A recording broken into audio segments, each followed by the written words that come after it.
Bismillahirrahmanirrahim. Assalamualaikum warahmatullahi wabarakatuh.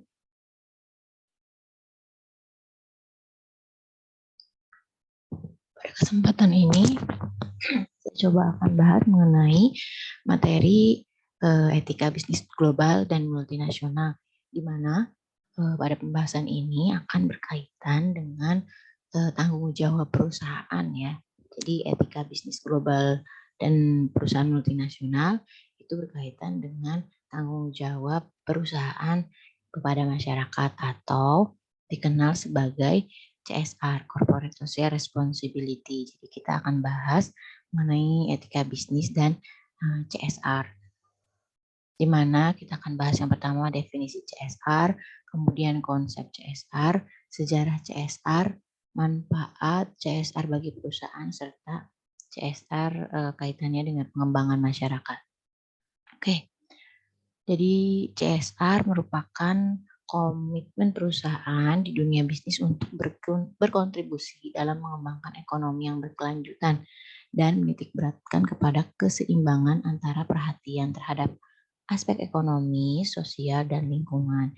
Jadi secara umum CSR itu nama lainnya adalah tanggung jawab perusahaan sebagai timbal balik kepada masyarakat. Jadi selain menjalankan bisnisnya, perusahaan juga punya tanggung jawab kepada masyarakat, terutama masyarakat di sekitar perusahaan itu sendiri. Jadi konsep CSR itu kewajiban manajemen untuk membuat pilihan dan mengambil tindakan dalam rangka mewujudkan kesejahteraan masyarakat. Salah satu contohnya adalah membayar pajak. Jadi kalau pajak kan memang wajib ya hukumnya, di mana nanti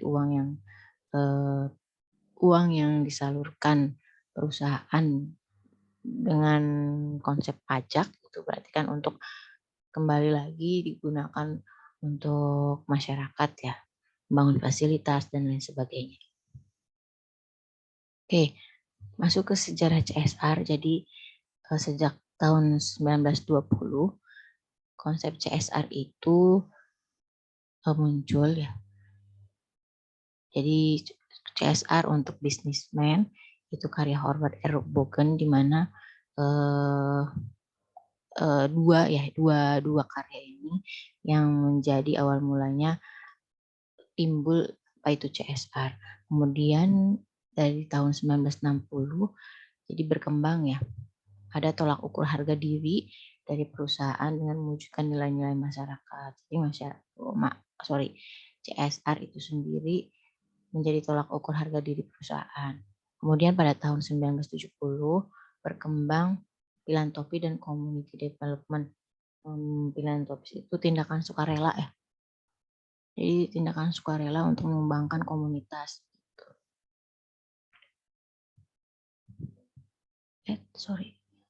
Lanjut ke 1980, CSR berkembang menjadi pemberdayaan masyarakat, misalkan pengembangan kerjasama, memberikan keterampilan, membuka akses pasar, di mana hal tersebut menambah value perusahaan. Jadi perusahaan-perusahaan yang melakukan kegiatan pemberdayaan masyarakat dianggap memberi nilai lebih gitu ya.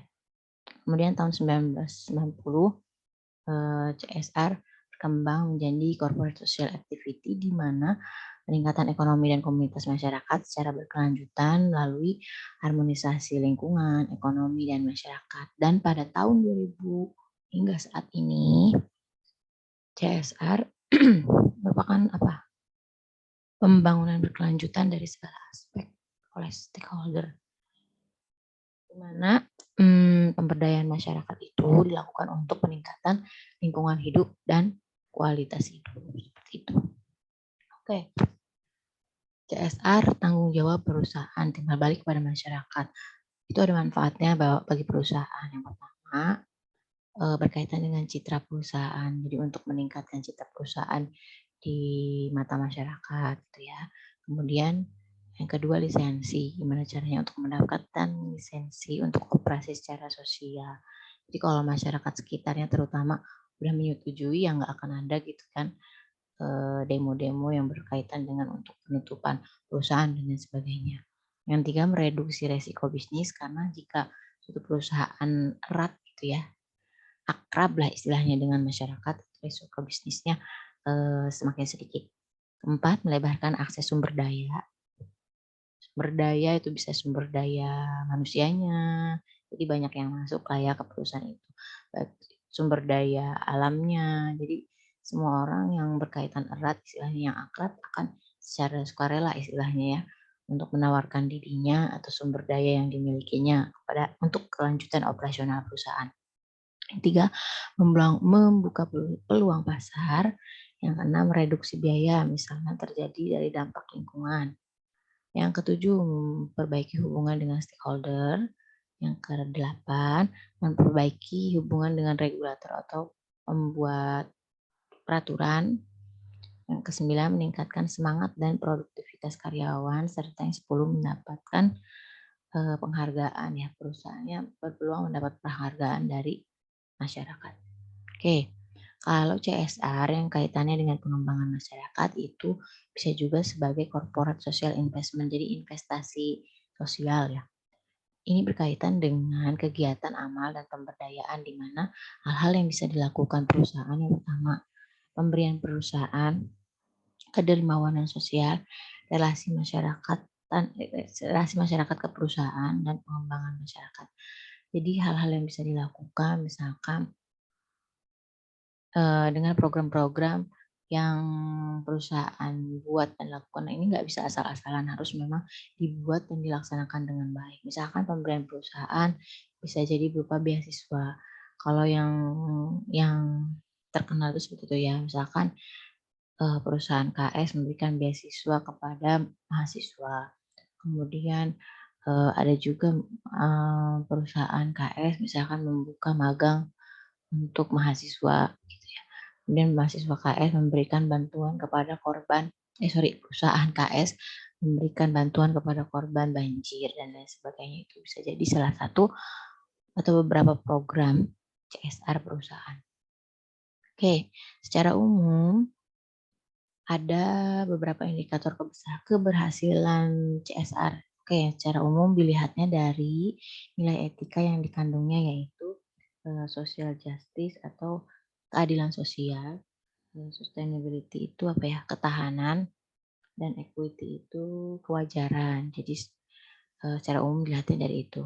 Kalau secara sosial, keberhasilan CSR ini dinilai dari tinggi rendahnya legitimasi sosial korporasi di hadapan stakeholder sosial. Jadi secara sosial dilihat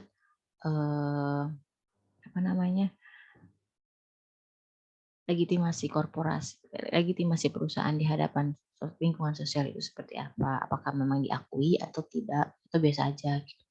Kemudian secara bisnis, keberhasilan CSR itu dinilai dari meningkatnya nilai saham. Tentu ya nanti berkaitan dengan corporate social image sosial perusahaan itu apakah saham di luarannya laku atau tidak, atau memang sahamnya hanya dimiliki orang-orang tertentu. Kemudian secara teknis, CSR dikatakan berhasil apabila capaian program dan evaluasi kerja di lapangannya berhasil. Ada 3 pilar pertumbuhan CSR. Yang pertama, CSR yang efektif. CSR yang efektif, kemudian CSR yang efektif adalah CSR yang memang kan bisa mencapai tujuannya. Misalkan tujuan CSR yang pertama ini untuk pemberdayaan kaum muda masyarakat sekitar, misalnya dengan mengadakan pelatihan dan lain sebagainya. Kemudian pelatihan itu berkembang menjadi kesempatan magang itu berkembang menjadi kesempatan bekerja dan lain sebagainya. Kemudian pilar yang kedua, kalkulasi sumber daya manusia, di mana sumber daya manusia yang dimiliki dinilai efektif ya, maksudnya dengan cara jumlah, kemudian kemampuan itu sesuai dengan apa yang dibutuhkan perusahaan. Yang ketiga, peraturan dan kode etik, di mana pilar pertumbuhan CSR ini berkaitan juga dengan peraturan, baik itu peraturan di dalam perusahaan ataupun peraturan sosial yang berkembang di masyarakat, itu ya. Jadi pertumbuhannya harus sesuai dengan peraturan dan kode etik tersebut. Oke, motivasi CSR ada 3. Yang pertama karitatif itu apa ya? Karitatif itu bersifat memberi kasih sayang kalau secara bahasa. Kalau filantropis dia tindakan sukarela. Kalau keluargaan berkaitan dengan pemasyarakatan. Jadi motivasi CSR itu ada 7. Dari prinsipnya secara karitatif itu berdasarkan agama, tradisi, adat, berdasarkan filantropis atau tindakan sukarela itu berkaitan dengan norma, etika, dan hukum secara universal. Yang terakhir, keluargaan secara prinsip CSR berkaitan dengan pencerahan diri dan rekonsiliasi dengan ketertiban sosial. Begitupun dari segi misi, secara karitatif mengatasi masalah sesaat atau saat itu. Jadi ada misi tertentu gitu ya. Kalau secara secara kasih sayang mengatasi masalah. Secara sukarela menolong sesama. Secara keluargaan berarti mencari dan mengatasi akar masalah. Dari segi pengelolaan ada jangka pendek dan parsial, secara karitatif, secara filantropis, pengelolaannya dilakukan secara terorganisasi dan terprogram. Kemudian secara keluargaan, terinternalisasi dalam kebijakan perusahaan, di mana pengelolaan yang berkaitan dengan masyarakat harus berkaitan dengan kebijakan perusahaan. Begitupun dengan pengorganisasian kaitan dengan kepanitiaan, kalau yang karitatif, kalau yang filantropis berkaitan dengan yayasan, kalau yang keluargaan profesionalisme gitu ya. Dari motivasi penerimaan manfaat yang karitatif itu orang miskin contohnya, yang filantropis masyarakat luas, kalau keluargaan masyarakat yang lebih luas lagi ya dibandingkan dengan filantropis dan perusahaan-perusahaan lain. Kontribusinya karitatif berkaitan dengan hibah sosial, filantropis hibah pembangunan, kalau keluargaan hibah sosial juga ya, yang melibatkan keterlibatan sosial. Motivasi secara inspirasi di karitatif itu hukumnya wajib ya, suatu kewajiban yang memang harus dilakukan oleh perusahaan. Kalau filantropis berkaitan dengan kemanusiaan, sedangkan keluargaan berkaitan dengan kepentingan bersama. Oke, CSR dan ISO. Kalau ISO itu berkaitan dengan kualitas ya, penjaminan mutu. ISO itu sendiri merupakan International Standardization Organization. Jadi organisasi standarisasi internasional tujuannya untuk membuat suatu aturan yang mengatur kurang lebih standar pada saat produk dijual di pasar bebas. Jadi nggak sembarangan produk itu dijual. Jadi ada ISO-nya, lolos ISO enggak. Nah, perkembangan ISO dari 97 sampai saat ini ada jenis-jenis ISO ya. Kalau ISO 9000 berkaitan dengan guidelines untuk seleksi. ISO 9001 mengatur tentang produksi dan instalasi. Produksi, desain, instalasi, dan servis. Kalau 9002 itu berkaitan dengan produksi dan instalasi.